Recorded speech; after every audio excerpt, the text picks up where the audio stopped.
Jai Sri Krishna. In this session, we continue our study of chapter 11 of the Bhagavad Gita, where Arjun, upon witnessing Lord Krishna's Vishnu, that is universal form, as annihilator, Kaal, the embodiment of time, is overcome with fear and trembling.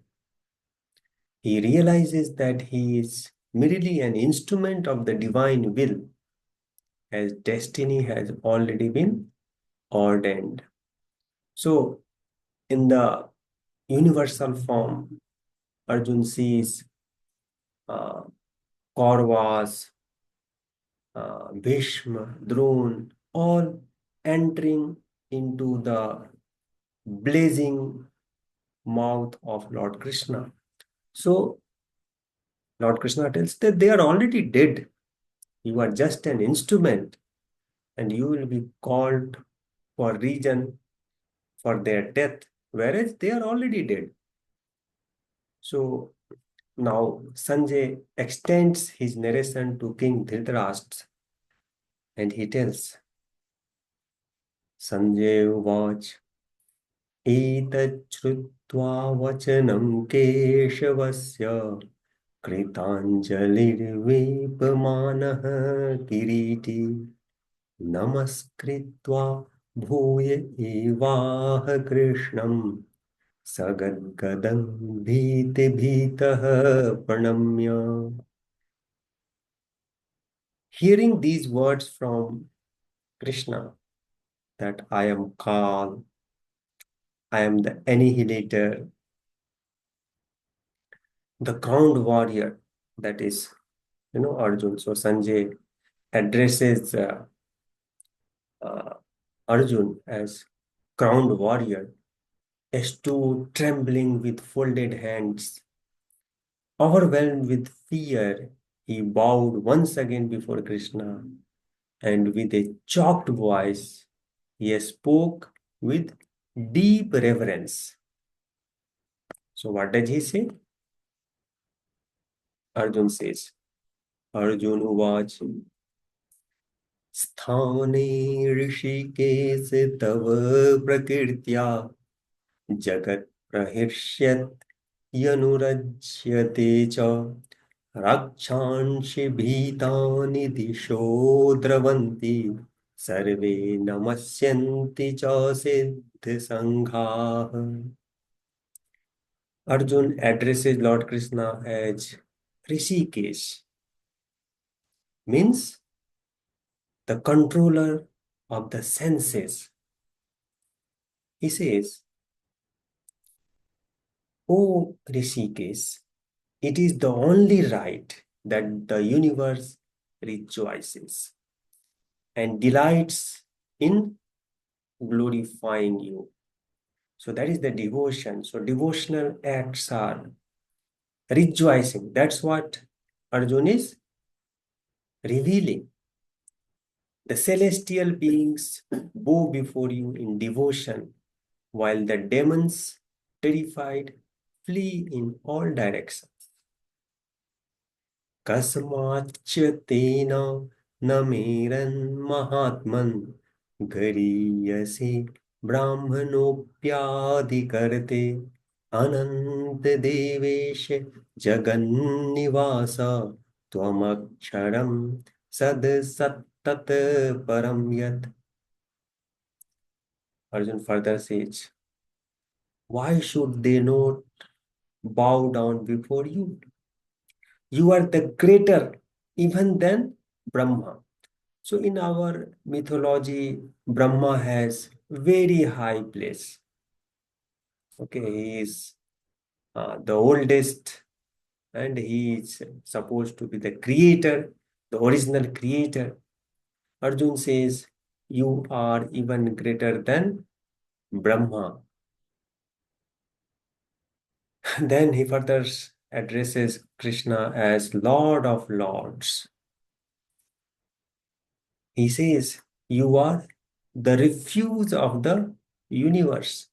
You are imperishable reality, both beyond the manifest and the manifest. He further says, Tvamadidevah Purushah Puranas Tvamasya Vishwasya Param Nidhanam Vettasi Vedyam Cha Param Cha Dhama Tvaya Tatam Vishwanantarupa. You are the primeval God, the eternal supreme being, and the ultimate refuge of the universe. You are the knower and the object of all knowledge, as well as the supreme goal, the spiritual goal. The entire cosmos is pervaded by you, O Lord of infinite forms. Vishwam Anantarup. Then Arjun further says, वायुर्यमो अग्निर्वरुणः शशाङ्कः प्रजापतिस्त्वं प्रपितामहश्च नमो नमस्तेस्तु सहस्रकृत्वः पुनश्च भूयोऽपि नमो नमस्ते. You are Vayu, the god of wind. You are Yam, the god of death. You are Agni, the god of fire. You are Varun, the god of water. You are Chandra, that is the moon. Prajapati, the lord of all creatures. And Brahma, the great grandfather of all beings. So this indicates towards the singularity of divinity, the ultimate divinity. There may be manifestation in various forms, in various identities, but it's only one. Then he says, I offer my salutations to you 1,000 times and again with deepest reverence. He further says, Namaha purastadat prishtaste Namaha purastad ath prishtaste Namostute sarvat eva sarva Ananta virya mitvikramastam Sarvam samapnoshi tatosi sarva. And then the next two verses, my most favorite verses in Bhagavad Gita. And it makes me very emotional. So here, Arjun is asking for pardon because he treated Lord Krishna as his friend, and he called something which he should not have called, knowing the position of Lord Krishna. Like he called him Yadav, sometimes he called him Krishna. So he's begging pardon. So these two verses, very beautiful and very nice verses. So let's enjoy it. Sakheti matva prasabham yaduktam he Krishna he Yadav he sakheti ajanata mahimanam tavedam maya pramadat pranena vapi yachavaha sartham satkritosi viharasayyasan bhojineshu एकोऽथवाप्यच्युत तत् समक्षं तत् क्षामये त्वामहम् अप्रमेयम्. These two verses are like nectar, so much of sweetness, melody, amazing. So through these verses, Arjun salutes Lord Krishna. He says, I salute you from the front, from behind. O Krishna, my reverence to you from all sides. For you are infinite in power and immeasurable in valor. You pervade everything, and therefore you are all that exists.